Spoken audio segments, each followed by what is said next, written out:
Okay, the second case is force exerted by the jet on stationary inclined flat plate.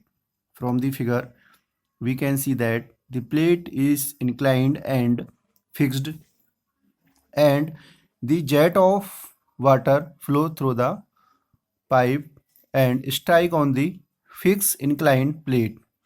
The angle is jet of water and plate is 90 degree, and in this we can calculate the force. The force is formula is m upon d u minus b. So we calculate the component of force in this diagram. The horizontal component is fx equal to fn sine theta, m upon t u minus b sine theta, right? Because fn equal to m upon t u minus b. So the horizontal force is rho a v square sine theta into sine theta, that is rho a v square sine square theta.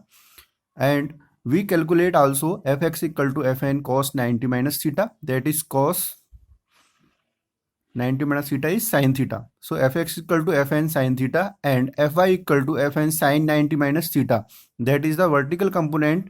So calculate the fy equal to fn cos theta. These values are put in the force formulas. So the vertical force is fn cos theta. Fn equal to rho a v square sine theta into cos theta. So these are the component of force in the direction of jet. The jet of water applies force on the plate, horizontal force and vertical force. So this is the second case of the fixed inclined plate, right? Okay, now we add, and the third case is when the plate is curved. We calculate the force on the curved plate by the jet of water applied on the plate. This is the diagram of the curved plate.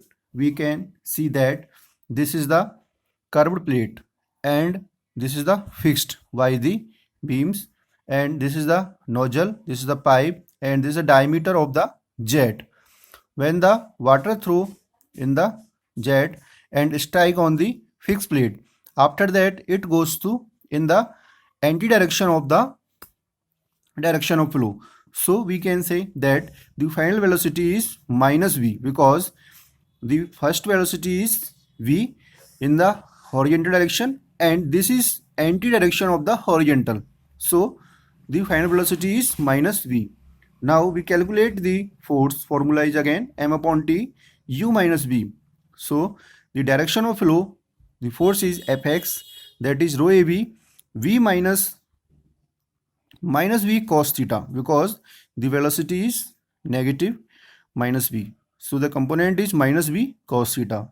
Calculate fx equal to rho a v square, that into 1 plus cos theta. V is the common, right? And the perpendicular direction is fy equal to rho a v 0, because the final velocity is 0 and the initial velocity in the vertical direction is v sine theta. So the force is in vertical direction is minus rho a v sine theta. Minus sine means the force is acting in the downward direction. So these are the force in horizontal direction and vertical direction for the fixed curved plate. This is the third case when the plate is stationary, right? Thank you.